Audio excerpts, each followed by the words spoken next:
22 নম্বর ওয়ার্ডের উন্নয়নের স্বার্থে 22 নম্বর ওয়ার্ড কংগ্রেস কমিটি লড়ছে।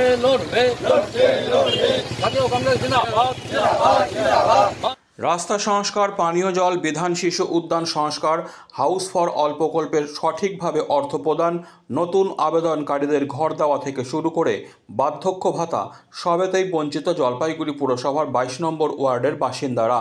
এই অভিযোগ তুলে বৃহস্পতিবার জলপাইগুড়ি পুরসভার সামনে বিক্ষোভ দেখিয়ে স্মারকলিপি প্রদান করল 22 নম্বর ওয়ার্ড কংগ্রেস কমিটি। ওয়ার্ড কমিটির দাবি, স্থানীয় কোরাস ক্লাব থেকে বয়েলখানা বাজার পর্যন্ত রাস্তার সংস্কার করা দরকার। কোরাস ক্লাব থেকে পূর্ব অরবিন্দনগরের চালের গুদামের রাস্তা, এছাড়া ভদ্রাকালীবাড়ির রাস্তা, সাহাপাড়া পবিত্রনগর কলোনি, বিশ্বাসপল্লীর রাস্তা সংস্কারের দাবি তোলা হয় এদিনের স্মারকলিপিতে। এদিন বিক্ষোভ প্রদর্শন এবং স্মারকলিপি প্রদানের সময় ওই ওয়ার্ডের প্রায় 25 থেকে 30 জন ওয়ার্ড কমিটির সদস্য এবং সাধারণ নাগরিক উপস্থিত ছিলেন। 22 নম্বর ওয়ার্ড কংগ্রেস কমিটির সভাপতি রমেশ সরকার জানান, দীর্ঘদিন ধরে আমরা নানা সমস্যার মধ্যে রয়েছি, তাই আজ বাধ্য হয়ে আমরা আমাদের অভিযোগ পুরসভার কাছে স্মারকলিপির মাধ্যমে তুলে ধরলাম। এদিন পুরমাতা উপস্থিত না থাকায় স্মারকলিপি গ্রহণ করেন পুরসভার এক্সিকিউটিভ অফিসার দেবদুলাল পাত্র।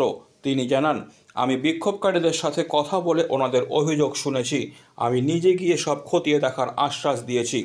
সলিড ওয়েস্ট ম্যানেজমেন্ট নিয়ে ওনারা জানতে চাইলেন কেন ওনাদের মতে অনেক জায়গায় পরিষ্কার হচ্ছে না। আমি সে বললাম অমৃত প্রকল্প সম্পর্কে ওনারা জানতে চাইলেন।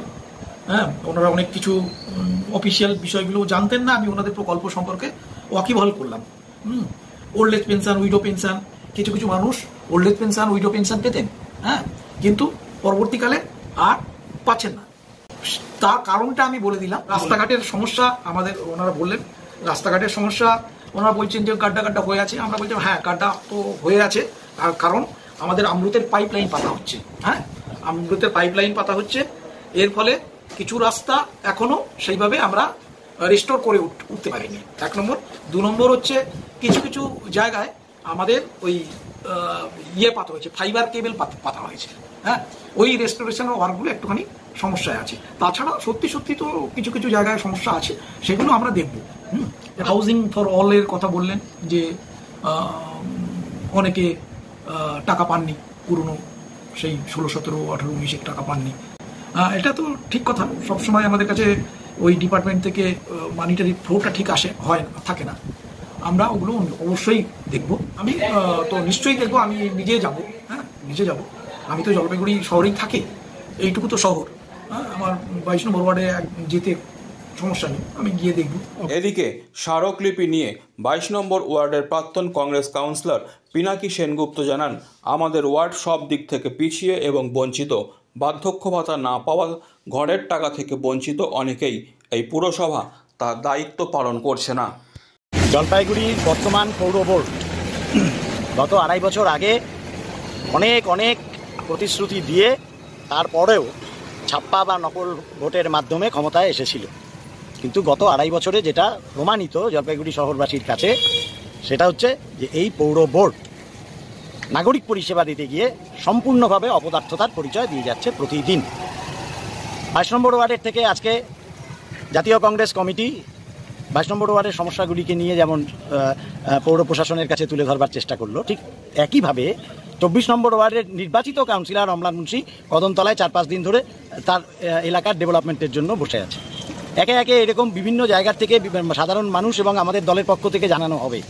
আমরা যেটা আজকে মূলত তুলে ধরবার চেষ্টা করছি যে 22 নম্বর ওয়ার্ডের যে মূল রাস্তাগুলি, বড় রাস্তা হোক ছোট রাস্তা হোক, সবকটা রাস্তা কেমন আছে এবার আপনারা একটা সার্ভে করুন। সাংবাদিকরা যারা আছেন, চলাচলে সম্পূর্ণভাবে অযোগ্য।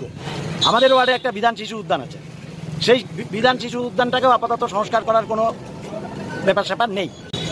জঙ্গল পরিষ্কার হয় না, নোংরা ওঠে না। মাঝেই শুনবেন, আপনাদের মাধ্যমেও খবর প্রকাশিত হয় যে পানীয় জলের তীব্র সংকট দেখা যায়। এক কথায় পরিষেবা সম্পূর্ণভাবে শেষ হয়ে গেছে। তার বিরুদ্ধে প্রশাসনকে দৃষ্টি আকর্ষণ করবার জন্য আমরা আজকে এখানে এসে ডেপুটেশন দিচ্ছি। চেয়ারম্যান উপস্থিত নেই আমাদের ডেপুটেশন নিতে।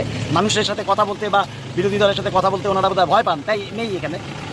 এক্সিকিউটিভ অফিসার একটা বোঝানোর চেষ্টা করছেন যে অমৃত প্রকল্পে রাস্তা করবে, গ্যাসের জন্য রাস্তা করবে, এখন যদি রাস্তা হয়ে যায় তাহলে পরবর্তীকালে রাস্তা আবার খোঁড়া হবে, কি হবে, এরকম ব্যাপার আর কি। হ্যাঁ, এগুলি হচ্ছে ছেলে ভুলানো কথা।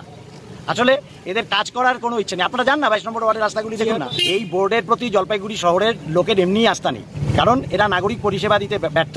এই বোর্ড চরম দুর্নীতিগ্রস্ত, এই বোর্ড অপদার্থতার বোর্ড একটা। Disclaimer. This channel may not promote any violent, harmful or legal activities. All content provided by this channel is meant for an educational purpose only.